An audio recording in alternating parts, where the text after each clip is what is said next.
to another installment in our quarantine special. We have been getting some requests for choreography related stuff, so if you didn't see earlier this week, we did a video on kind of a choreographic process if you want to make stuff with other people and build it so that you can later build in some partnering stuff at various levels of partnering, or even just constructing duets at a distance. So this is kind of not a continuation of that per se, but it's another strategy you could use no matter what stage of dancer you are. Never danced a day in your life to have been dancing for 8 bajillion years. You can use this as a way of kind of documenting your experience during this quarantine period through movement. So we're going to be talking about how to translate shapes into movement. So for example, when I say a shape, I mean some kind of posed position that is in stillness. Now again, since we're trying to use this as a way of doing a bit of a time capsule on our time here during the Rona era, I might do things that I've been doing a lot. So for me, I have been doing a lot of sitting at my computer, doing all my non-traditional instruction for my work and building this online curriculum for my dance students. So I might, as a shape, do here, like I'm typing on a computer. Yeah, it doesn't need to be a perfect translation, obviously. Well, I do sometimes, but I obviously don't sit with my body out like this at the computer most of the time. So just, you want to embody the essence of what it is you're doing. So in this case, this is my shape. I was not expecting that. So that is shape number 1. And let's come up with a few. So with your time right now, while I'm generating shapes, you can go ahead and generate your own. So for me, I'm just going to kind of keep my commentary last so you can get insight into what my weird little brain does with its creative process. So I've got typing at my computer, talking to my kids and developing instruction. I've been doing a lot of laying on the floor, trying to watch different Netflix stuff. So this is my second shape. And what else have I been doing? I've been doing a lot of cooking, which normally is standing, but I kind of like having this shape down low. So think of this as like chopping things, because I have been cooking up constantly. And I'm sure if you're anything like me, you're getting a little tired of cooking things up constantly. So we have shape number 1, shape number 2, and shape number 3. Okay, now what I want to do is I could just leave those as static shapes. I have that as an option, non-mobile stuff, but I could also take them and add some movement into them.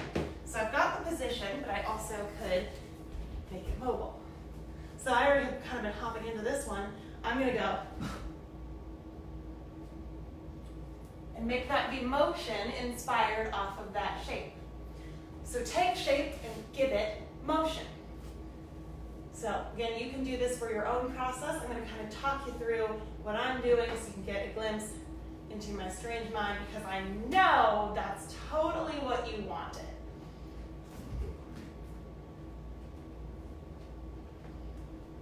And then my second shape, laying watching Netflix. I think I'm going to make that a bit of a roll. No, I don't like that. I'm going to throw that one out. Good. You can always experiment and try stuff.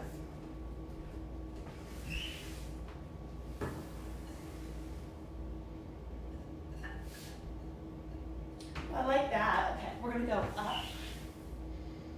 Slide down. I need to keep my focus there because I'm watching the Netflix. Lift it, place it, drop. Okay, so now I have 2 motions to go with 2 shapes. 1, working at my computer. 2, watching Netflix.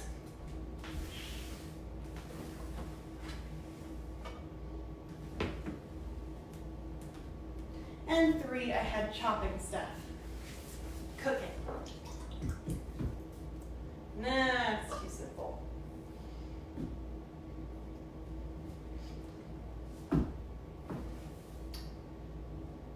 Not sure how I feel about it, but maybe I'll keep it. Maybe we go boom, boom. And it drops together. So 1, 2, up, up, up, up, drop it. Ooh, maybe I also want to add a slide out. Like I'm serving it. Oh, yes, that's what's happening. Okay, so here's what we've done so far. We've created some shapes, again, inspired off of things that we've been doing during the Rona. Then we go into making them mobile, giving them some movement, some spice. Now, so I've got those as options, okay? I can also do translations of those from individual movements into one cohesive kind of string of movement. So, with that, I need to think of what order do I want to put them into, okay? And I need to think of transition. How am I getting from one to the next to the next? I think I want to start low, get higher, and then go low again. So I'm going to go shape number 2, which was the Netflix, into my typing at the computer, and then into my chopping. So my starting position for my dance is here. So I'll pop up, slide like I had been, and drop. From here, I need to get up so I can jump into that other one. So how am I going to get there? I need to think about what are the options. I didn't like rolling back in my last one, so I don't think I want to do that. What if I slice out forward? That kind of works. Let's see.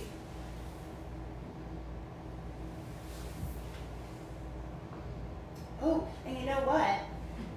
While I'm planning this, something I can think about is, well, I've got this essence, I've got this kind of sway thing with my typing, I've got a dropping and kind of a movement through the chest with my up, down on the floor for Netflix. I've got this kind of chopping movement. So how can I bring any of those essences into my transition? So for me here, I'm inclined to think about my chopping. So maybe I do just a kick, up, stand. And you know, I'm already facing this way, so maybe it makes more sense to not continue this way for my typing. Maybe I go the other way.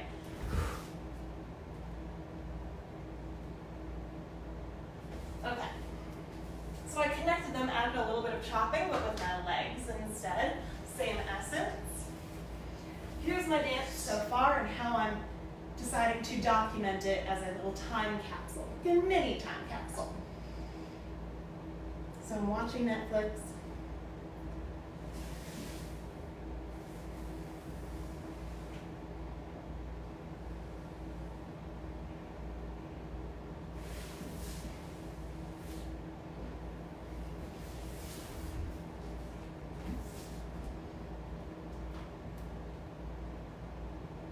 Okay, so I have that much so far.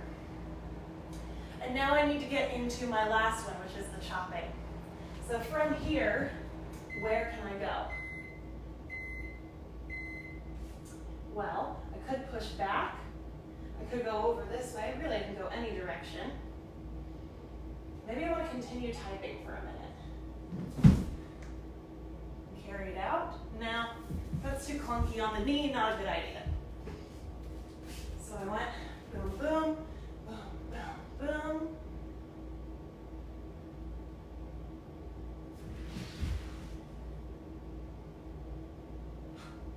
Yeah, okay, so I'm going to continue kind of an extension of the typing by pushing back. So again, bringing around that essence again.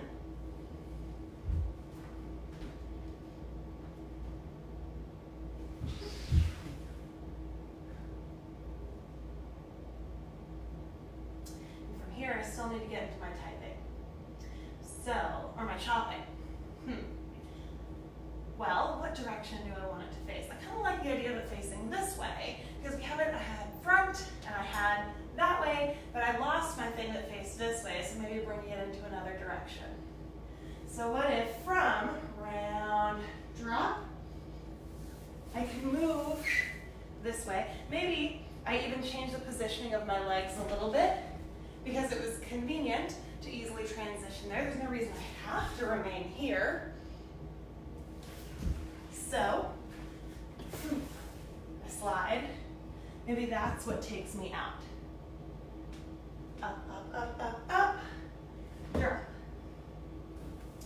Okay, so it looks like I have a kind of completed phrase here, strung together with my shapes that I translate into movements, and now have found kind of ways of weaving the essence of those movements together.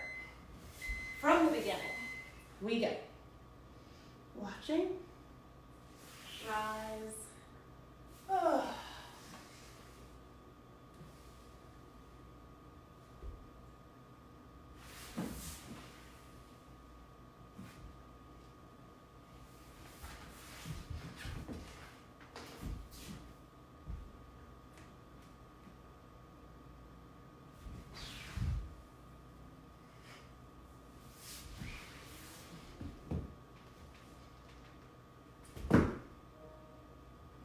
Okay, so right there, I made a little nugget of movement.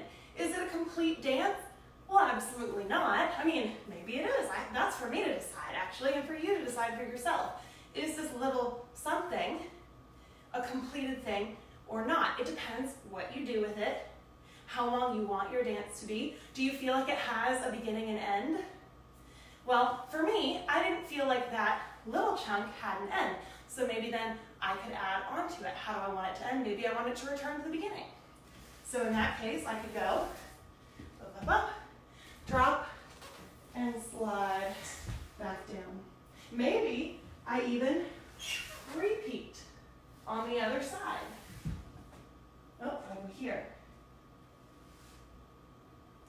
In fact, for my phrase, having that kind of repetition if we're going through the motions all the time, so I'm going to repeat the beginning at the end, but facing a different direction.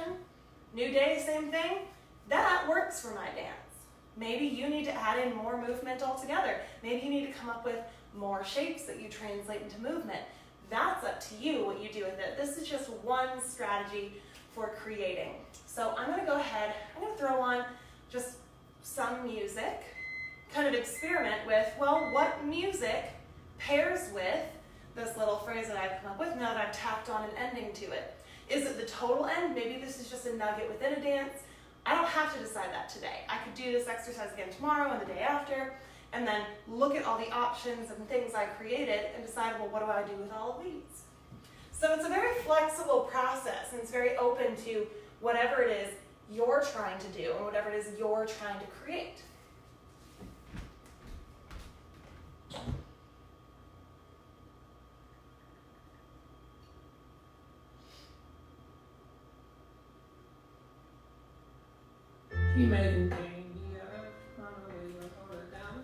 Alright, so we're going to play with this song. And I get to decide when it starts.